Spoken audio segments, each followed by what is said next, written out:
First off, I just want to say thank you to everyone that has liked and subscribed to our video so far. It has really helped kickstart the growth of this brand new channel, and if you are new, hit that like and subscribe button if you enjoy dope Raptors content, that is.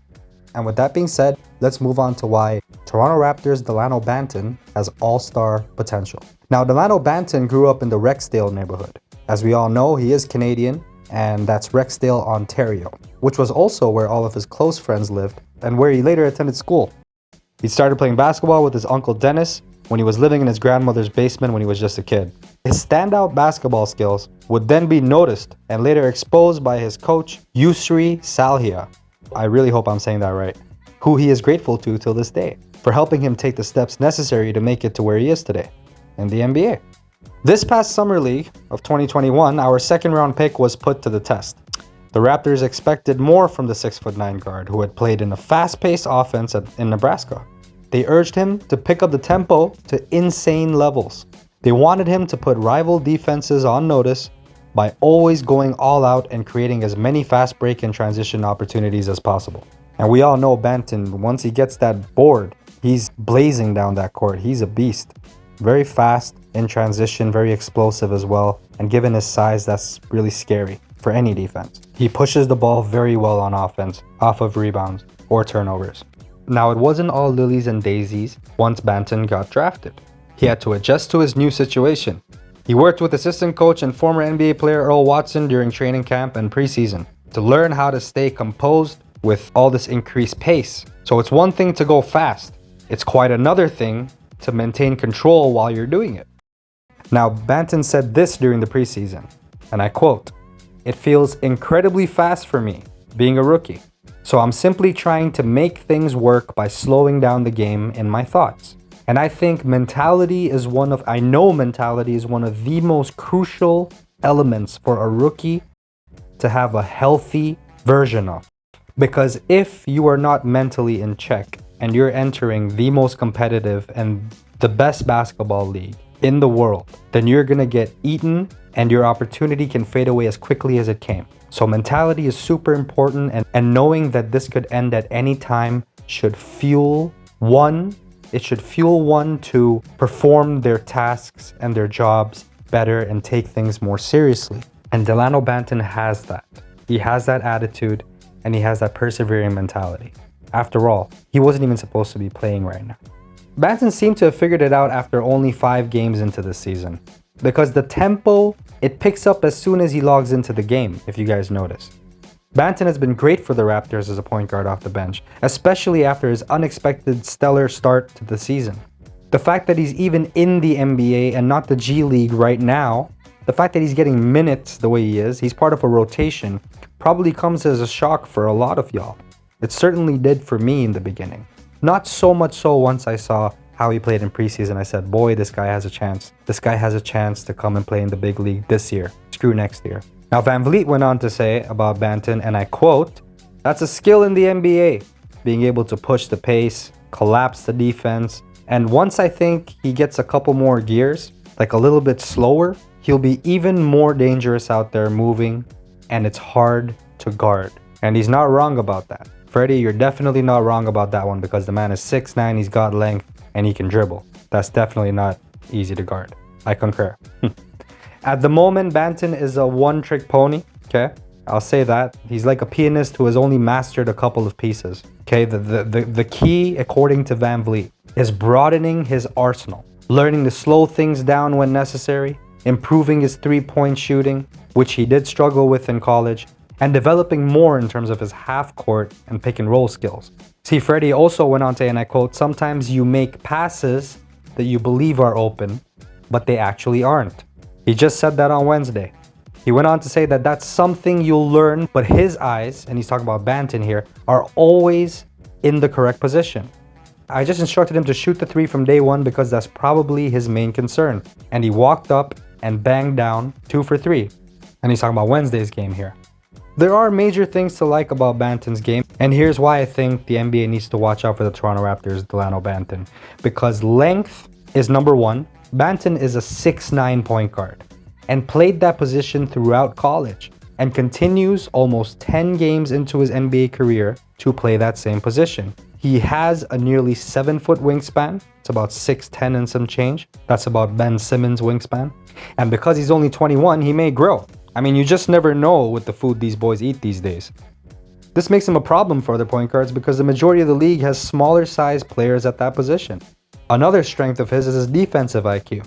Banton is already a problem on the defensive end because he's very switchable, and his lengthy arms, they can be used to cause deflections and turnovers, as well as attacking the basket in transition. As raw as he is, he's checking those boxes. As a 6'9" guy with his amount of bounce and explosiveness, that's not always passed up 45 times in the NBA draft. You'd expect someone with that sort of archetype and skill set to be picked earlier than 46th overall. I'm sure most of y'all would agree. His kind of specimen don't grow on trees. Not to mention his perimeter defense. His perimeter defense is also great because he uses his defensive IQ and length to his advantage really well, especially when closing out on baseline threes. He's been elite at contesting those. Especially if you notice when people are pulling up from the baseline or spotting up from the baseline, this guy's length alone is like scaring the shit out of everybody. Like, look, I saw him contest a Bradley Beal shot and I swear I thought he was gonna block it. If it wasn't Beal and if it was anybody else, and not everybody in the NBA is Beal, and we know that, this guy was blocking that shot. This guy is a problem, and once he gets that timing right, he might be blocking more perimeter shots than we're used to seeing. I'm gonna tell you that right now. And given the fact that defense is something that is usually secondary for players in terms of what they showcase coming out of college, the same can't be said for Banton. He has been solid defensively since the preseason and summer league. Another huge strength of his is his playmaking. Banton, in my opinion, sees the floor so well that he has a chance to be one of the elite passers in the game in the future. He's 6'9", which means he can see over his man majority of the time because he plays point guard. I mean, he can play multiple positions as well, given his size, but he majority of the time plays point guard. So he can see over his man most of the time because most point guards are smaller. And since he already sees the court so well, that just enhances that aspect of his game and his already solid passing skills. His passing and playmaking is something to really keep an eye on. This dude is different. He's unique and he's a unicorn in terms of his archetype and the way he plays. So if developed correctly, he could certainly be a household name in terms of NBA players, as in he could become an all-star. And finally, his dribbling. Banton plays point guard, meaning he needs to be able to handle the rock, as I've said before, which he certainly can.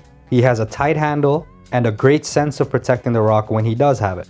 And given his size, once again, being able to dribble like that, it's only going to be advantageous. We can see that with taller players who can dribble in the league, such as Kevin Durant. Am I saying he's going to be like Kevin Durant? No, but I'm just giving you an example of a tall player that dribbles in the league. And you can see that when a tall player can dribble, most of those players turn out really good. They become problems in the league. His main weakness, or I'll say weaknesses, and there's only a couple of them that I could really see. It's his shooting and his strength. And those things can be taught and they can be fixed. But length, these things cannot be taught and they're very hard to fix. Shooting is something that he's already getting better at. And strength, we all know that he's young and mans can put on muscle, especially given the fact that he's going to be trained by people who are getting paid hundreds of thousands of dollars. These are top-notch trainers. So I know that Dalano's going to put on some muscle, 100%. He's younger than Boucher, for example. He can change his whole body makeup. He has the chance to do that. He can go from ectomorph to meso-ecto, which is like a breed between a skinny type of person, just in case you don't know, and a muscular person. Or he could go full meso. It all depends. I think ecto-meso is more beneficial in basketball, arguably, because you have more agility like that. And finally, like I said, his shooting is going to get really good. So we don't have to worry about that. He's already getting better, and we have great shooting coaches. This boy is going to be really good, and he's going to develop that shot. And I already see his name being typed in a lot more on YouTube and on Google. So keep an eye out because people are starting to turn their heads to see, hey, who is this kid? And there's reasons for that. The last thing I'll say about him is his attitude. He has the right attitude to excel in this league. It's clear he is a hard worker who has already improved, once again, like I said, his three-point shot He's already a better player than he was coming out of college. He really did work his ass off during summer league and training camp, and that's really good to see. Now, granted, we won't see him shooting 60% from three all season long like he is right now, but that's actually his current percentage, believe it or not. His current shooting percentage from three is 60%. I would say that's a major improvement. You know, that doesn't look like someone who has a shooting weakness. Doesn't sound like someone who has a shooting weakness. Granted, it's very early in the season and he's only taken a few shots. But that's beautiful to see. All in all, Dalano Banton's ceiling, in my opinion, is a solid starter level, and if things pan out, then an all-star level player in this league. His skill set is way too valuable to think anything less of him, especially because he has overcome the odds over and over again. Because remember, this dude wasn't even supposed to be in the big boys league. He wasn't even supposed to be in the G League. He was a no-name in the draft, essentially. And remember, a lot of our other picks, a lot of our other players that play for our team still and are scattered around the league, some of them have gone in the second round, like Norm Powell, undrafted gem Fred VanVleet, Pascal Siakam, who went 27th overall, OG, who went 20th, who's blossoming into a superstar. And remember, our undrafted gem Fred VanVleet also played in the G League. But this dude is getting run. Dalano Banton is getting run straight off the bat. That is huge for a 46th round pick.